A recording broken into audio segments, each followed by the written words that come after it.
top waiver wire stashes ahead of week 5. Jump on it now and get ahead of the game with these guys. Beat the waiver wire and grab these guys for free and leave your league mates wondering on Tuesday how you beat them to it. Stashes are critical this week. Guess what's happening next week? Bye weeks. Atlanta, Chicago, Green Bay, Pittsburgh. Let's dive in.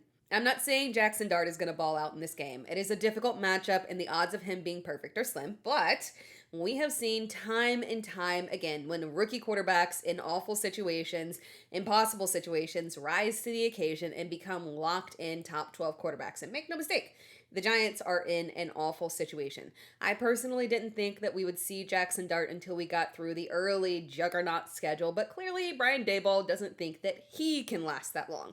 So now we got Jaxson Dart. Now, Dart did look insanely good preseason play, right? But preseason play against second-team defenses doesn't guarantee success. Still, Dart has 3 things that can equal fantasy success. A big arm and the ability to make chunk yardage plays, a subpar defense that means he will in fact be chucking the ball, and excellent mobility so he can add added value on the ground as well. We're stashing him. We're not starting him because if he does look good against the Chargers defense, perhaps he truly does have potential and you can grab him early.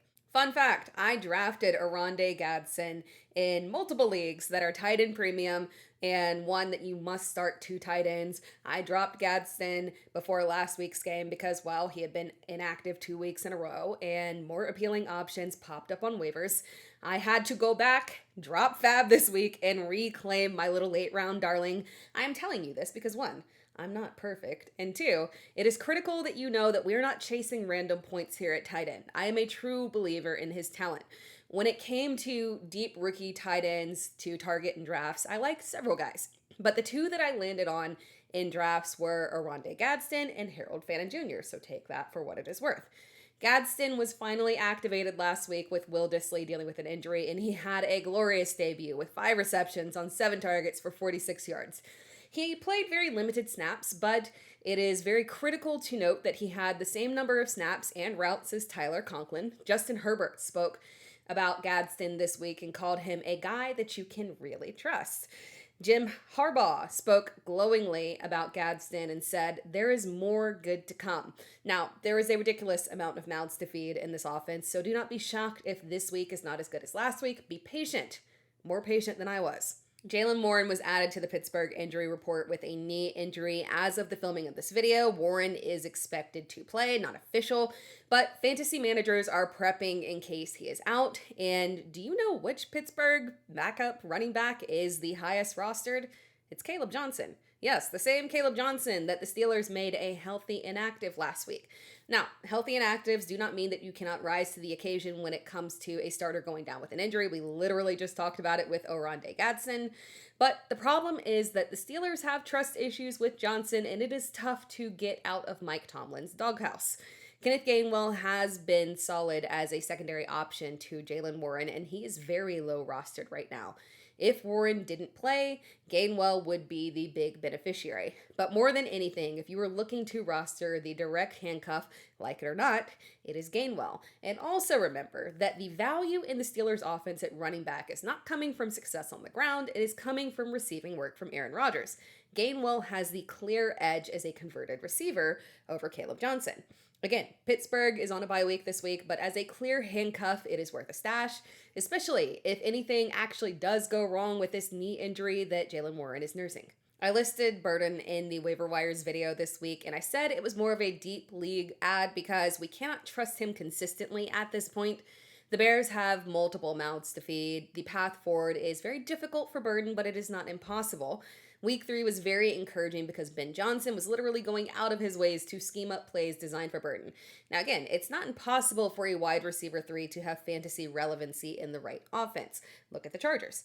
If you have a quarterback that can and will push aggressive volume, it can work. Burden is worth a stash to see if Johnson continues to push Burden forward in this offense. While Caleb Williams' start to the season has been inconsistent, it has been very effective from a fantasy perspective. We've already seen Rome Odunze push his way above DJ Moore. There is no reason that Burden can't do it too. And yes, we've got another guy that is heading to a bye week here, but this is one that you need to add as a pretty critical stash here because if he has another strong performance, people will be grabbing him off waivers regardless of the bye week. And don't forget to stash your handcuffs. Here's the order that you want them in. The first priority is Woody Marks. Do not ask me for an update on Joe Mixon because I don't have one. We have zero timeline on this man. He hasn't been on the field in any physical capacity from what we have seen in a long time. Operate as if he's not playing this season. The only thing standing between Woody Marks and the Texans RB1 is an aged Nick Chubb who hasn't played a complete season in 2022. Next priority is Ollie Gordon. I have talked about it several times. Devon Achane is still the RB1 here, but Gordon is a must roster high-end handcuff.